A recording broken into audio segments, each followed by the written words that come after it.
स्थापकाय च धर्मस्य सर्वधर्मस्वरूपिणे अवतारवरिष्ठाय रामकृष्णाय ते नमः। यथाग्नेर्दाधिका शक्ति रामकृष्णे स्थिता धिया सर्वविद्यास्वरूपां तां शारदां प्रणमाम्यहम्। नमः श्रीयतिराजाय विवेकानन्दसूरये सच्चित्सुखस्वरूपाय स्वामिने तापहारिणे।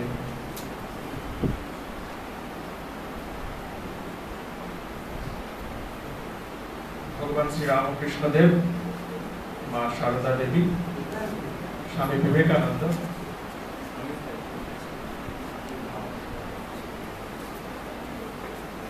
स्वामी अभेदानंद जी, स्वामी प्रेमानंद जी के प्रणाम जानाई। प्रसादपुर आश्रमेर सभापति मोहनलाल नंदी, सम्पादक अशोक बैनार्जी, आजकेर अनुष्ठानेर परिचालक तथा आश्रम सदस्य अरुणाभ बंदोपाध्याय, आश्रमेर अन्यान्य सदस्यवृंद, शुभानुध्यायी एवं आज के आमार सामने जारा उपस्थित तोमरा युव प्रतिनिधि बृंद, तुम्हारे छात्र छात्री सम्बोधन करलाम ना, तोमरा आज के युव प्रतिनिधि, युवकदेर प्रतिनिधि। तोमरा सारा जीवन सारा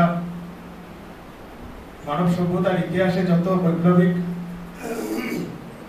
যত বড় বড় ঘটনা ঘটেছে ইতিহাসে তোমরাই করেছো।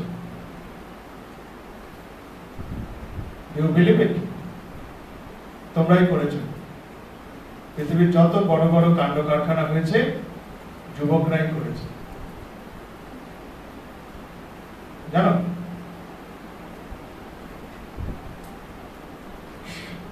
একটি ইয়াং ছেলে বয়স 17-18 বাড়ি ঘর ছেড়ে দিল, ছেড়ে গিয়ে সারা ভারতবর্ষ ঘুরে বেড়ালো, পড়াশোনা করেছে, সারা ভারতবর্ষ ঘুরে গুরুর কৃপায় নিজের ভিতরের শক্তি বৃদ্ধি করলো। সেই ছেলেটি আমেরিকায় গিয়ে আমেরিকার শিকাগো ধর্ম মহাসভায় বক্তৃতা দিল, দিয়ে আজকে সেই ছেলেটি স্বামী বিবেকানন্দ বলে আমরা তাকে চিনি। স্বামী বিবেকানন্দে রূপান্তরিত হলেন সেই ছোট্ট ছেলেটি। তোমরা কে জানে তোমরাও এরকম বড় হবে না? কেউ বলতে পারে আমরা বড় হতে পারবো না? হ্যাঁ, ক্ষমতা নেই তোমাদের মধ্যে? আছে কিনা? হ্যাঁ কি না বলতে হবে তো, আছে কিনা? একটি ছোট্ট মেয়ে, কালো কুচকুচে দেখতে, হ্যাঁ, শিডিউল ট্রাইব, পড়াশোনার সুযোগ নেই, কোন রকমের গ্রামের পড়াশোনা শেষ করেছে, শেষ করে তার গ্রামে আর বড় স্কুল নেই, সে চলে গেছে বাইরে শহরে একটা স্কুলে, বাড়িতে ঝগড়া করে না আমি পড়াশোনা করব। পড়াশোনা করেছে, করে যে স্কুলে ছোটবেলায় সে পড়তো সেই স্কুলেই পরবর্তীকালে শিক্ষকতা করা শুরু করে।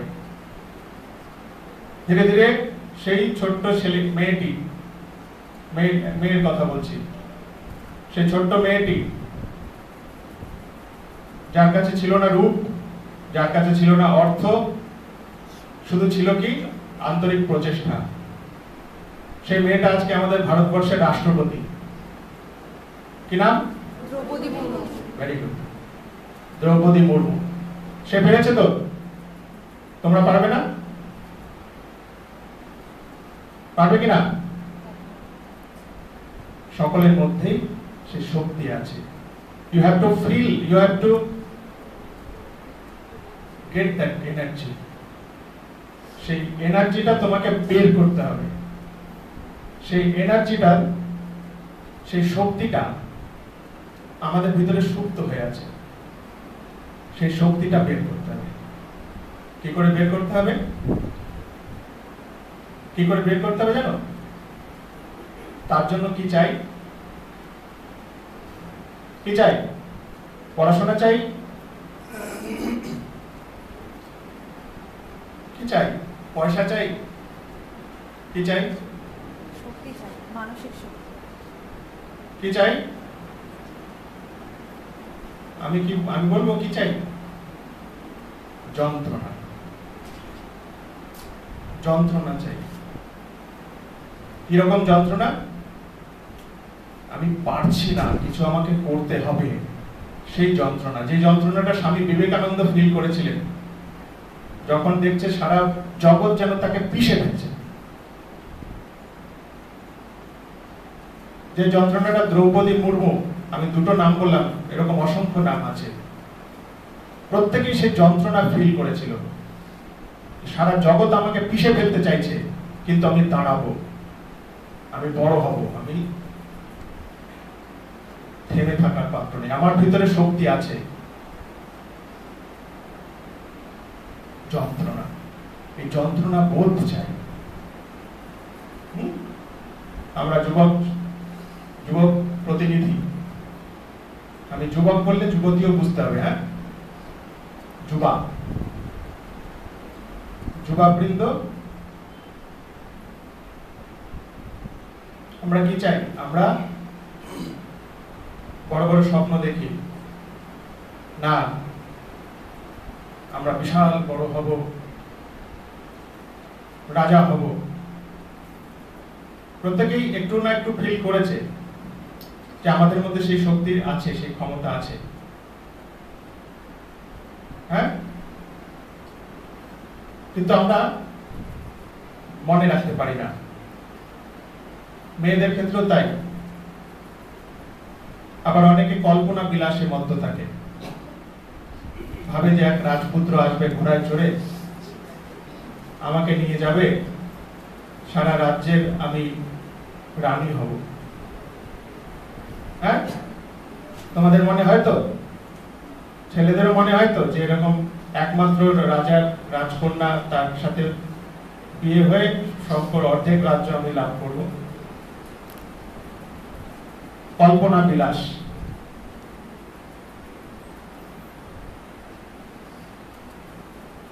এইরকম মানসিকতা থাকলে কিছু হবে না। কল্পনা থেকে বেরোতে হবে, বাস্তবে বেরোতে হবে। বেরিয়ে আমাদের প্রাণে প্রাণে সেই যন্ত্রণাটা অনুভব করতে হবে। আমরা পারবো, আমাদের ভিতরে সেই শক্তি আছে। কেন আমরা অপরের উপর নির্ভর করব? আমরা কেন অপরের উপর নির্ভর করব? আমরা নিজেদেরই সেই শক্তি আমাদের ভিতরে আছে।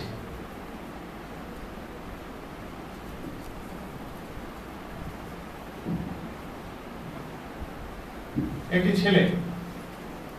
ছেলেটার নাম অনুপ গোপী, বাড়ি কেরালাতে, কালালি বলে একটা গ্রাম আছে সেখানে। আমি সেখানে ছিলাম। সেই ছেলেটির একটা ঘটনা বলি। তোমাদের মতোই ছোট্ট ছেলে,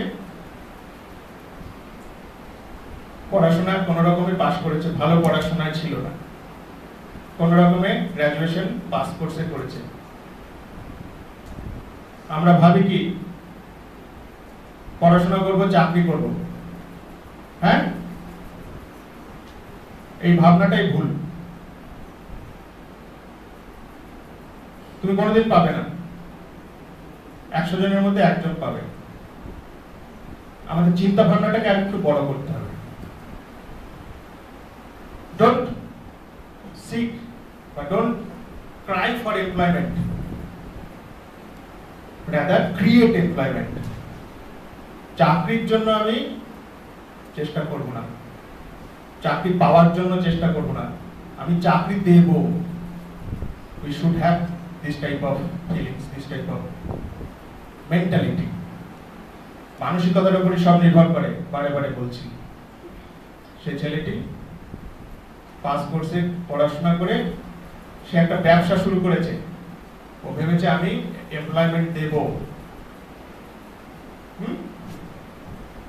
ছোট্ট ছেলে, কিছুই জানে না সমাজ সংসার সম্পর্কে, যেখানেই যাচ্ছে তাকে অপদস্থ হতে হচ্ছে। ক্রমাগত ফেলিয়ার ফেলিয়ার ফেলিয়ার।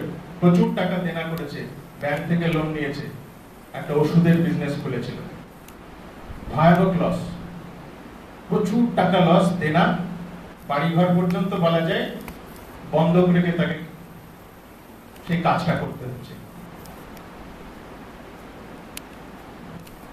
যন্ত্রণা, কি যন্ত্রণা তুমি তোমরা কল্পনা করতে পারো? অনেকেই পারে, ম্যাক্সিমাম পারে না। পরের দিন কি খাবে, কিভাবে সেই সমস্যার সমাধান করবে সে জানে না, হতাশ, দুঃখী, জীবনটার প্রতি আশা তার শেষ। সে ভাবছে বেঁচে থেকে কি হবে,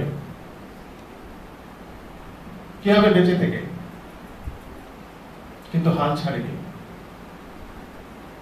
তাও হাল ছাড়েনি, সে চেষ্টা করছে কি করা যায়, কি করা যায়, কি করা যায়। মনের মধ্যে ভয়ানক অশান্তি, একটু সুখ নেই, মাথায় যেন হাজার মৌমাছি কামড়াচ্ছে। হাল ছাড়েনি। সেই ছেলেটা আমাদের আশ্রমের পাশ দিয়ে, ও কখনো আশ্রমে আসতো না, আশ্রমের পাশ দিয়ে একবার যেতে গিয়ে আমাদের আশ্রমের ওখানে, আশ্রমের দেওয়ালে স্বামীজির একটা বাণী লেখা ছিল, অনেকগুলো বাণী লেখা ছিল। একটা বাণী তার সে জাস্ট ক্যাজুয়ালি পড়েছে বাইকে যেতে যেতে, যে তোমার মধ্যেই সমস্ত ক্ষমতা আছে, সেই ক্ষমতার বিকাশ করো। You have that power, you have that strength, just you have to recognize it. তোমাকে চিনতে হবে তোমার ভিতরে কি ক্ষমতা আছে। এইটুকু স্বামীজি পড়েছে, সে আমার মধ্যে সব ক্ষমতা আছে। তারপর থেকে ওইটা যেন মন্ত্রের মতো হয়ে গেছে। সে পরবর্তীকালে আমাকে বলছে, আমার দিন রাত ওই শব্দটা, ওই শব্দবন্ধ, ওই বাক্যটা আমার মাথায় দিন রাত ঘুরপাক খাচ্ছে। আমার ভিতরে সব শক্তি আছে, আমি পারি, আমি পারি, আমি পারি, আই ক্যান ডু ইট। বলছে তারপরে আমি আবার নতুন উৎসাহ নিয়ে লাগলাম। যত আমার সেই কথাটা মাথায় আসছে, তত আমি বল পাচ্ছি, যে দুর্বলতা, যে হতাশা বোধ, তত আমার কমছে।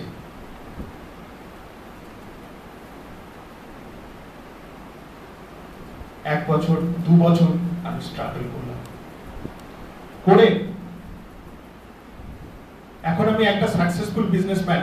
আমার পার মান্থ রোজগার 1 লক্ষ টাকা। সেই ছেলেটি বলছে।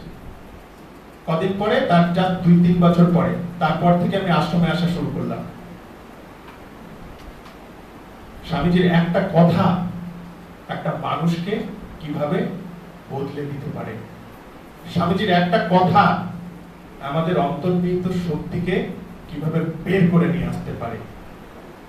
কিন্তু তার জন্য চাই যন্ত্রণা বোধ, তার জন্য চাই দৃঢ় সংকল্প, আমি এগোবো, আমি এগোবো।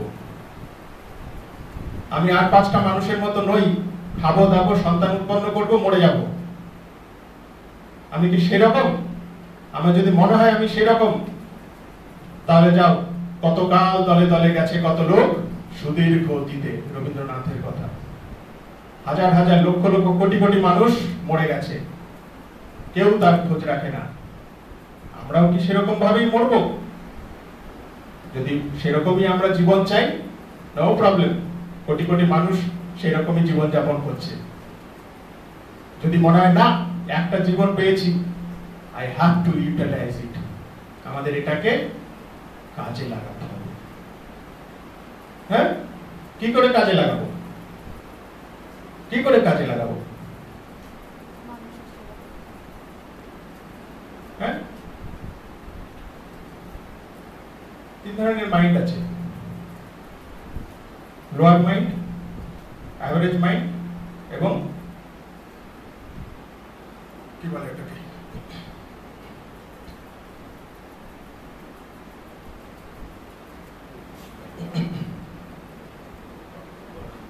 হাইয়েস্ট মেন্টালিটি বলা যায়, lower mentality, average mentality, highest mentality. Lower mentality যুক্ত মানুষেরা শুধু মানুষকে নিয়ে ডিসকাস করে। তোমরা এটা ফেমাস কোটেশন পড়েছো নিশ্চয়ই ইংরেজিতে, lower people discuss people, lower mind discuss people, average mind discusses event, আর হাইয়েস্ট মাইন্ড ডিসকাসেস আইডিয়াস। সাধারণ মানুষ তারা মানুষকে নিয়ে মেতে থাকে, মানুষ কি করলো, কে কি করলো, কে কি না করলো, আমার বন্ধু কি করলো, বান্ধবী কি করলো, কার সাথে কার লাইন আছে, এসব নিয়ে সে পড়ে থাকে। হ্যাঁ, সত্যি কিনা? দেখবে তোমাদের ক্লাসেও এরকমই ম্যাক্সিমামই এরকম। আমি বলছি না ওই দিক থেকে ম্যাক্সিমাম হতে হবে না, মিনিমাম হও। ক্লাসে 2-4 জন থাকে দেখবে, তারা ওই নিয়ে মাতে না। হ্যাঁ, অ্যাভারেজ মাইন্ড ডিসকাসেস ইভেন্ট, ঘটনা নিয়ে বর্ণনা করে। মধ্যম, যাদের মধ্য মেধাযুক্ত মানুষ, হ্যাঁ, কোথায় কি হচ্ছে, ভালো মন্দ, কোন বৈজ্ঞানিক গবেষণা হচ্ছে এখন, সেই সব বিভিন্ন ইভেন্ট নিয়ে আলোচনা করে, ইভেন্ট নিয়ে চিন্তা করে। আর highest mind discusses ideas. Ideas মানে বিভিন্ন উচ্চ চিন্তা। হ্যাঁ, চিন্তাই আমাদের তৈরি করে, জানো তো? তুমি যেমন চিন্তা করবে তেমনই হবে। হ্যাঁ, ঠাকুরের একটা উদাহরণ আছে, একটা আরশোলা গুবরে পোকার চিন্তা করতে করতে সে গুবরে পোকাতে রূপান্তরিত হয়। বুঝতে পারলে? তোমরা যেমন চিন্তা করবে, স্বামীজির ফেমাস কোটেশন গুলো আছে, পড়বে। তুমি যদি নিজেকে হীন মনে করো, তুমি হীন হয়ে যাবে। তুমি যদি মনে করো যে আমি সেরা, তুমি সেরা হবে। হ্যাঁ, সেরা হবে। Simple living and high thinking, সহজ স্বাভাবিক সুন্দর জীবন চাই, কিন্তু মাইন্ড আমাদের উপরে উঠিয়ে রাখতে হবে, উচ্চ চিন্তা করতে হবে। কিভাবে আমি সারা জগতে একটা ছাপ রেখে যেতে পারবো, আমি আর 5টা মানুষের মতো নই। আমি একবারই পৃথিবীতে এসেছি, আর পুনর্জন্ম হবে কিনা জানি না। এই জীবনটাকে আমাকে কাজে লাগাতে হবে। এই নিয়ে আমাদের চিন্তাশীল হতে হবে। আমাদের উচ্চ চিন্তায় নিজের মনকে ভরে রাখতে হবে। ঠিক আছে? মন হচ্ছে কিরকম জানো তো? মন হচ্ছে ইলেকট্রিসিটির মতো। ইলেকট্রিসিটি ভালো মন্দ 2 রকমই আছে। ফ্যান চলছে, লাইট জ্বলছে, এসি চলছে, আমাদের কত আরাম হচ্ছে। তুমি একটু খোলা ইলেকট্রিকে হাত দাও, তারে কি হবে? ব্যাস, খতম, বাই বাই, টাটা। হ্যাঁ, মাইন্ড হচ্ছে ঠিক এরকম। তুমি যদি কাজে লাগাও, সেই মাইন্ড দিয়ে অসাধ্য সাধন করতে পারবে। হ্যাঁ, তুমি যদি তোমার মনটাকে কাজে লাগাও, সেই মনে অসাধারণ শক্তি আছে। তোমরা জানো? তোমরা জানো না? বিশ্বাস করো। এখন বিশ্বাস করো, স্বামী বিবেকানন্দের পড়ো। আমাদের ভিতরে অসাধারণ মনের শক্তি আছে। আমরা সেই শক্তির 90% অপচয় করি। হ্যাঁ, 90% অপচয় করি। যত দিন যাচ্ছে, পাশ্চাত্য সভ্যতার রাহু গ্রাস করছে আমাদের নিত্য নতুন ভোগের উপকরণ দিয়ে আমাদের মনের 12টা বাজাচ্ছে। হ্যাঁ, আমাদের মনে পজিটিভিটি খেয়ে নিচ্ছে। Free fire, battle ground, PUBG, TikTok, Insta reel, YouTube short, mind খেয়ে নিচ্ছে। মনের যে শক্তি আছে, সেই শক্তি ড্রেইনড হয়ে যাচ্ছে। ড্রেইন ব্যাটারি ড্রেন হয়, মনের শক্তিগুলো ড্রেন হয়ে যাচ্ছে। শক্তিকে বাঁচাতে হবে, ইউ হ্যাভ টু প্রিজার্ভ। ব্রহ্মচর্য বলে, ব্রহ্মচর্য মানে শক্তিকে সঞ্চয় করা, শারীরিক মানসিক শক্তিকে সঞ্চয় করা। যন্ত্রণাবোধ যদি থাকে, দেখবে তোমার আর মোবাইল ভালো লাগবে না। ভালো লাগবে? যন্ত্রণাবোধ থাকলে, আজকে তোমার ব্রেকআপ হয়েছে, মোবাইল দেখতে ইচ্ছে করবে, মনে হয় টান মেরে ভেঙে দিই। যন্ত্রণাবোধ আছে, বুঝতে পারলে? এটা নিত্য নিয়মিত ব্যাপার। আমরা এমন একটা সমাজে বড় হচ্ছি, আমরা চতুর্দিকে যেখানেই তাকাচ্ছি আমি দেখছি এইরকম লোয়ার ক্লাস মেন্টালিটি। যে তিন ধরনের মাইন্ড বললাম, লোয়ার, খুব কম তুমি এভারেজ দেখবে যারা ইভেন্ট নিয়ে আলোচনা করে, ম্যাক্সিমামই লোয়ার। আমরা ভাবি যে তারাই সত্যি ঠিক পথে চলেছে, আমরা ভাবি যে তারাই ঠিক চলেছে।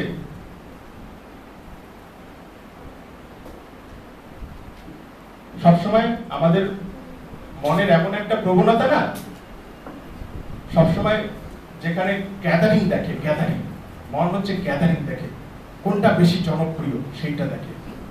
হ্যাঁ,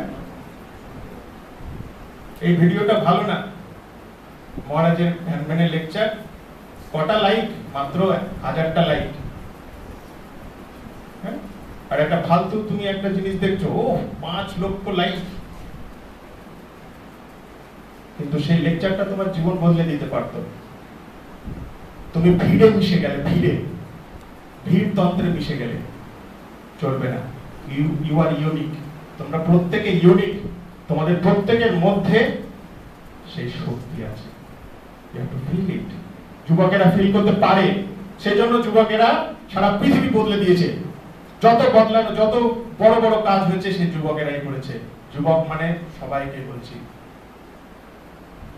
বুঝলে? আমাদের একজন মহারাজ আছেন, স্বামী কৃপা করানন্দ, তার লেকচার আছে, তোমরা ইউটিউবে দেখবে। মোবাইলটাও মাইন্ডের মতোই, ভালো কাজেও লাগানো যায়, খারাপ কাজেও লাগানো যায়।